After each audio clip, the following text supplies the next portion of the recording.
Sistem reproduksi manusia.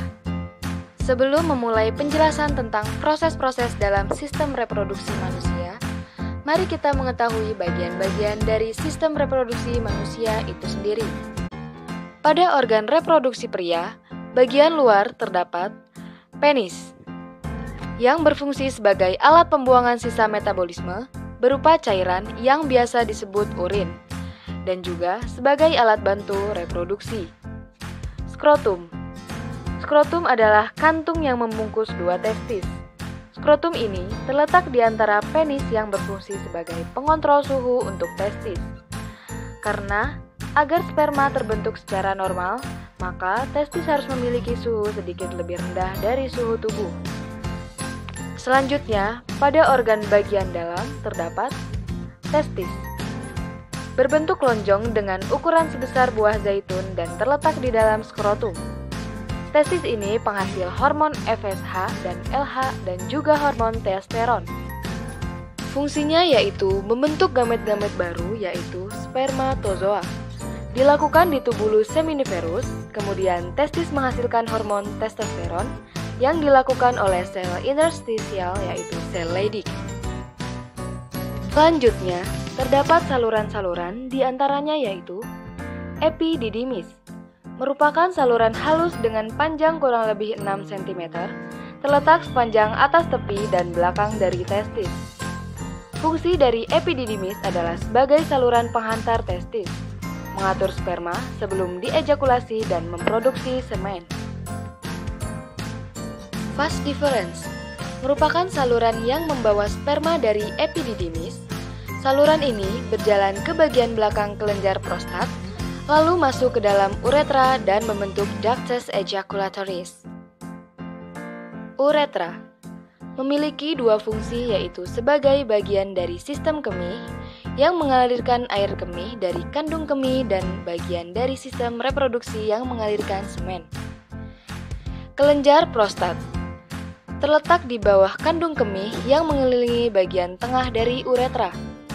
Biasanya, ukurannya sebesar walnut dan akan membesar sejalan dengan pertambahan usia. Fungsi dari kelenjar prostat itu sendiri yaitu menambah cairan alkalis pada cairan seminalis yang berguna untuk melindungi spermatozoa terhadap sifat asam yang terdapat pada uretra dan vagina. Vesicula seminalis menghasilkan cairan yang merupakan sumber makanan bagi sperma, yang berfungsi untuk mensekresi cairan basah yang mengandung zat gizi yang membentuk sebagian besar cairan semen.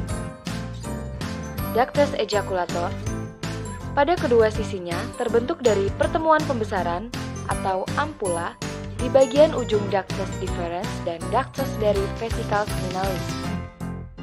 Perlu diketahui, pria yang telah pubertas dapat mengeluarkan sperma sebanyak 200-300 juta sperma per harinya di bagian testis. Selanjutnya, mari kita bahas bagaimana sperma itu terbentuk. Prosesnya disebut dengan spermatogenesis. Spermatogenesis ini terjadi di tubulus seminiferus melalui 3 tahap. Mari kita mulai dari membran basement yang berada di tubulus seminiferus yang di sebelah kanan dan kirinya terdapat sel Sertoli. Dan spermatogenesis ini terjadi antara sel Sertoli. Di sel Sertoli ini terdapat dua bagian yang terpisah yaitu kompartemen basal dan kompartemen lumen. Di kompartemen basal, spermatogonia atau sel germinal berpindah ke arah lumen. Di sana mereka mengalami perkembangan. Jadi, yang terjadi di sini adalah spermatogonia dapat mengalami mitosis dan seterusnya mereka melakukan pembelahan tanpa batas. Pria akan terus-menerus memproduksi spermatogonia sepanjang hidup mereka. Itu sebabnya, sperma pria lanjut usia masih mampu membuahi sel ovum pada wanita muda. Saat menjalani mitosis, spermatogonia akan berkembang menjadi spermatosit primer, dan spermatosit primer termasuk sel diploid. Spermatosit primer kemudian mengalami meiosis 1. Begitu spermatosit primer menjalani meiosis 1, mereka akan menghasilkan spermatosit sekunder. Spermatosit sekunder termasuk sel haploid.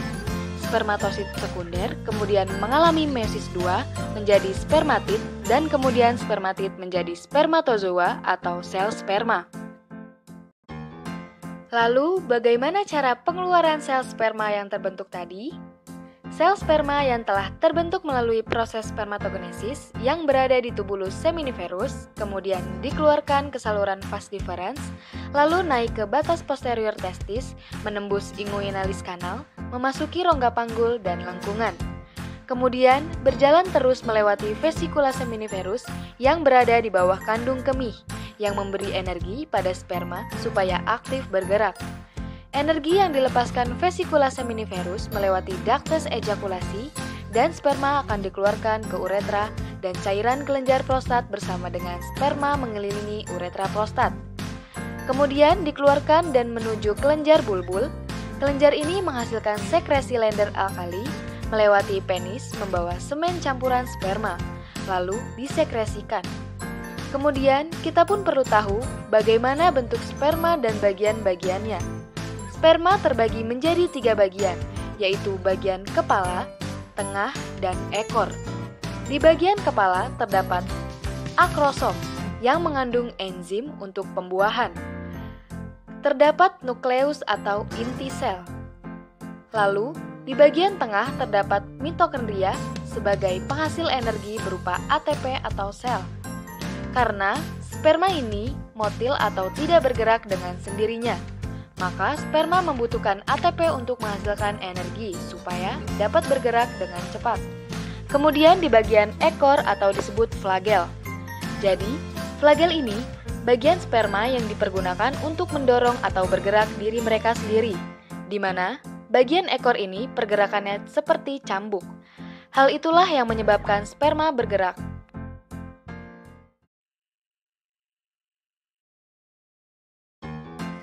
Mari kita lanjutkan ke sistem reproduksi wanita yang mencakup organ internal dan eksternal. Organ reproduksi internal terdiri dari ovarium, yang berfungsi untuk memproduksi sel ovum dan hormon-hormon untuk membantu reproduksi.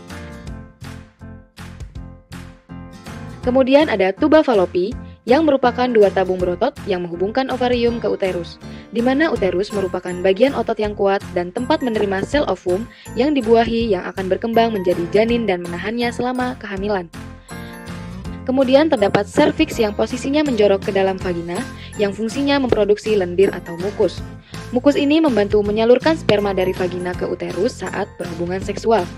Lalu ada vagina yang bagian luarnya terdiri dari lubang vagina, kemudian lubang uretra yaitu saluran yang menghubungkan kantung kemih ke lingkungan luar tubuh.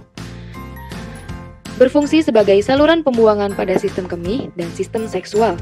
Kemudian terdapat klitoris yang terdiri dari ribuan syaraf sensorik, sehingga bagian inilah yang lebih sensitif terhadap rangsangan. Selanjutnya terdapat labia minora dan labia mayora, di mana labia minora ukurannya lebih tipis dan lebih kecil, sedangkan labia mayora memiliki ukuran yang tebal.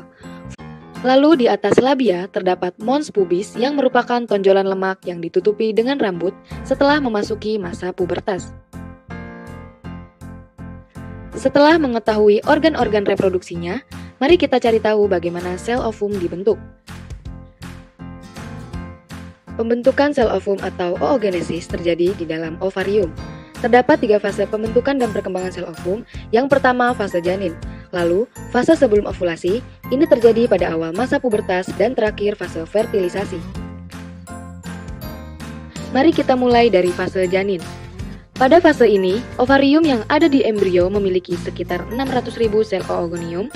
Saat janin perempuan berusia 5 bulan dalam rahim, oogonium mengalami mitosis selama perkembangan janin.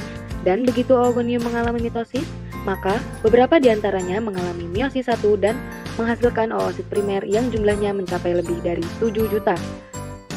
Namun, oosit primer yang banyak ini akan terus berkurang sampai janin lahir. Semenjak janin dilahirkan, oosit primer hanya tersisa 1-2 juta saja. Sel-sel ini juga akan berhenti berkembang sementara sampai bayi perempuan yang dilahirkan tumbuh hingga memasuki usia pubertas. Selanjutnya, saat wanita mengalami pubertas, hipofisis akan menghasilkan follicle stimulating hormone atau FSH dan oosit primer melanjutkan proses meiosis 1. Pembelahan meiosis ini menghasilkan 2 sel yang ukurannya berbeda. Sel yang ukurannya besar dan sitoplasmanya banyak disebut oosit sekunder. Sedangkan sel yang ukurannya kecil dan sitoplasmanya sedikit disebut badan polar pertama. Perbedaan ukuran sel dan jumlah sitoplasma tersebut karena pada pembelahan meiosis sebelumnya, proses oogonesis mengalami perkembangan sitoplasma yang tidak seimbang. Oosit sekunder dikelilingi oleh folikel. Di bawah pengaruh follicle stimulating hormone atau FSH, folikel-folikel ini membelah berkali-kali dan membentuk folikel de Graaff, yaitu folikel yang sudah matang, yang diantaranya mempunyai rongga. Selanjutnya, sel-sel folikel memproduksi estrogen yang merangsang hipofisis untuk mensekresikan luteinizing hormone. LH berfungsi memacu terjadinya ovulasi.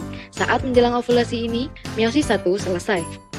Selanjutnya, pada fase fertilisasi, oosit sekunder mengalami pembelahan meiosis kedua yang menghasilkan ootit. Dan badan polar pertama juga membelah menjadi dua badan polar kedua. Lalu ootit akan berkembang menjadi ovum apabila bertemu dengan sel sperma dan mengalami pembuahan.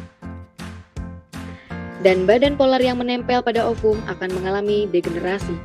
Sel ovum yang dibuahi dan yang tidak dibuahi akan menuju uterus.